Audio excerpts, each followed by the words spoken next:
Hi, everybody. Welcome to The Right Side with Doug Billings. Thanks for watching and listening to us. If you're listening, you're on one of the many podcast platforms in the United States, and we appreciate that very much. We're on all of them, so please make sure that you search out The Right Side with Doug Billings and subscribe to us. And if you want to see the glory and the splendor, the majesty and the charisma, and you know you do, head over to YouTube and find us over there as well and subscribe to the channel.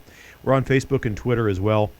At The Right Side with Doug Billings on Facebook and at Doug Billings on Twitter, Parler, and CloudHub. So, ladies and gentlemen, about 5 days to go before the election, and I'm feeling good for President Trump. Pollsters are intentionally overinflating the polls for this campaign. This week, Google's top 5 searches included, "How do I change my vote?"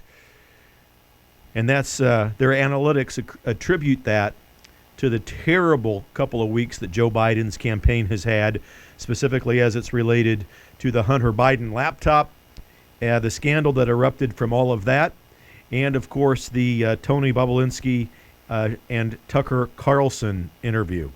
So clearly, millions of voters, millions of them, are leaving the Biden camp, and they're literally searching out ways that they can change their vote. The good news is, for people that voted early, in most cases, you can change your vote. But you've got to get it done before the end of the week. National polling leaders, they're beginning to sense that they don't have it right. They're beginning to sense we have another 2016 in place, and they're beginning to demand that there's penalties placed on pollsters who sandbag their numbers. There's a real panic in the new Democratic Socialist Communist Party, ladies and gentlemen. There's also a panic in the media, specifically news media and social media. And the panic can display itself in several ways, but primarily, number one, censorship. Censorship of the Bobulinski story and the damage it does to the Bidens. That's censorship, and it does damage to Biden. And so that's how the panic, it's the reason number one of several that I'll go through here. Reason number one as to how the panic in the media and in the new Democratic Socialist Party is displaying itself. The second way that this panic is being born right before our eyes is the media and the members of the new Democratic Socialist Communist Party bring up COVID, new cases of COVID continually. And they'll highlight the rare hospitals, the 1 or 2 hospitals in the country who are so small and their ERs or their intensive care units might be overrun. Now, these hospitals, you have to remember, you have to dig deep. Because the headline is one thing, new cases of COVID, as if new cases of COVID is a bad thing. And it's not. You've heard me say this before. New cases does not equal new deaths. Mortality rates going down. It's already astronomically low anyway. But here's what's going on there. The news media and the members of the new Democratic Socialist Communist Party will highlight the 1 or 2 hospitals that are so small that their ER rooms or their intensive care units are overrun, right? But let's not forget how a patient is diagnosed and what happens with the diagnosis. You see, the CARES Act is still in place. Hospitals still get up to 33% more fees collected, funded by the government, if they admit patients who have COVID-19 and they treat patients that have COVID-19. Keep in mind, you might have an entire ICU unit filled with people who have COVID-19. They've tested positive for it. That does not mean that they have symptoms of it, ladies and gentlemen. It doesn't mean that they're dying from it. You see, they might have, and they probably do if they're in the hospital. It's very rare that COVID-19 by itself kills you. What kills you is your multiple pre-existing medical conditions or your exceedingly high age, over the age of 78 specifically. We'll talk about that in a moment also. So these hospitals list all of these people that are coming in with COVID. The news gets a hold of it. New cases on the rise. Oh, my God. Meanwhile, you got people like Chuck Schumer, who every day, have you seen him on Twitter every day? It's October 29th, and so far the Trump administration doesn't have a clear testing policy or a program in place for COVID-19. Every day he tweets it. And every day, all you can do is look at those tweets, and you can actually see his intellectual maturity go down. It goes down into intellectual immaturity. Schumer's not intellectually mature. He's a glorified union thug who posts these posts that have no sense except to incite his electoral base, which is currently preoccupied burning down cities that are run and managed by members of the New Democratic Socialist Party. So new cases do not equal new deaths. And it's a blatant attempt by the New Democratic Socialist Communist Party and members of the media to cause wildly unnecessary panic and chaos. They think that panic and chaos hurts Trump. What they don't realize is that most of us are able to proceed in life with some ability of critical thinking. It doesn't make Trump look bad. It makes the New Democratic Socialist Communist Party look like anarchists. And they are. The virus is not what's causing the majority of the problems in the United States. It's the unnecessary panic and economic wreckage caused by the New Democratic Socialist Party that's causing the harm, ladies and gentlemen. And the mainstream media is hurting the American people. You know, because they don't report the truth. They'll report half-truths and blatant lies to make us go into wildly unnecessary panic. You know, the CDC has published what they call infection to fatality ratios, along side by side their survivability ratios for COVID-19. I'm going to put up these numbers. Take a look at this. So for the categories of age groups, we have an infection fatality ratio. We also have the survivability ratio.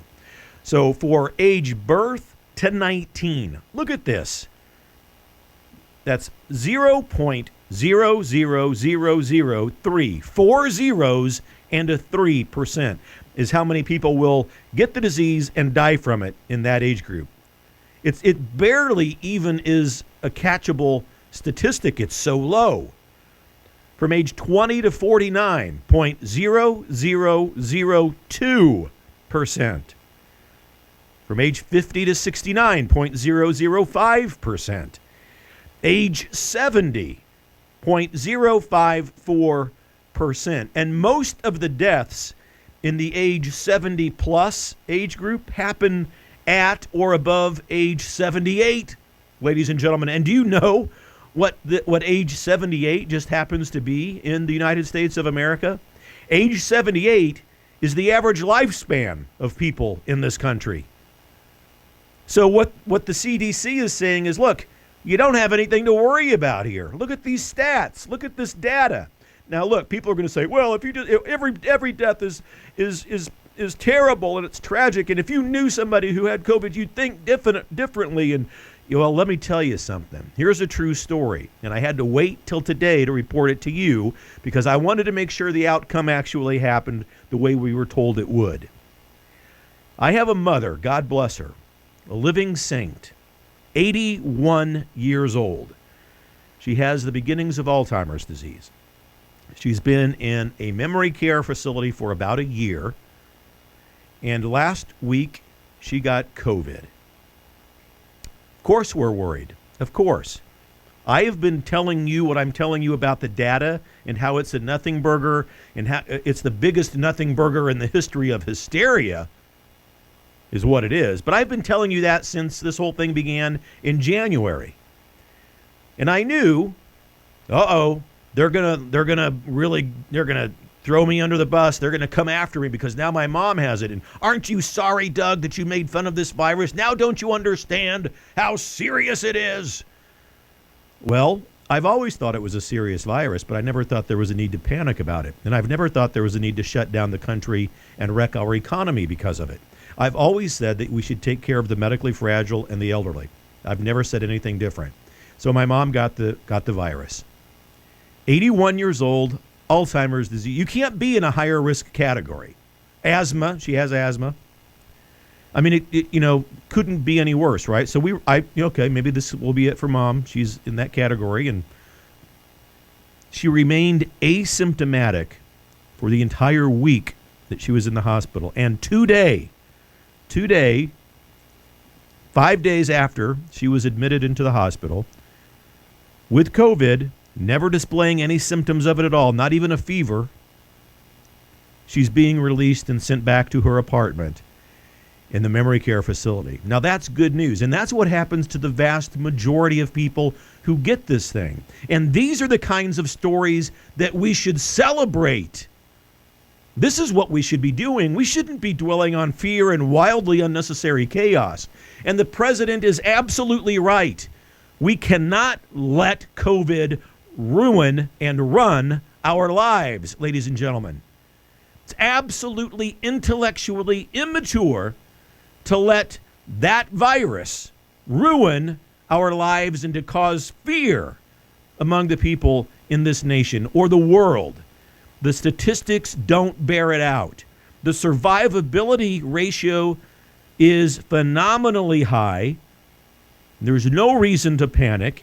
And the only reason that you've been told to panic is because the radical new Democratic Socialist Communist Party thinks that panic and chaos hurts President Trump. Well, I'm here to tell you there's good news in all of this. The polls are wrong.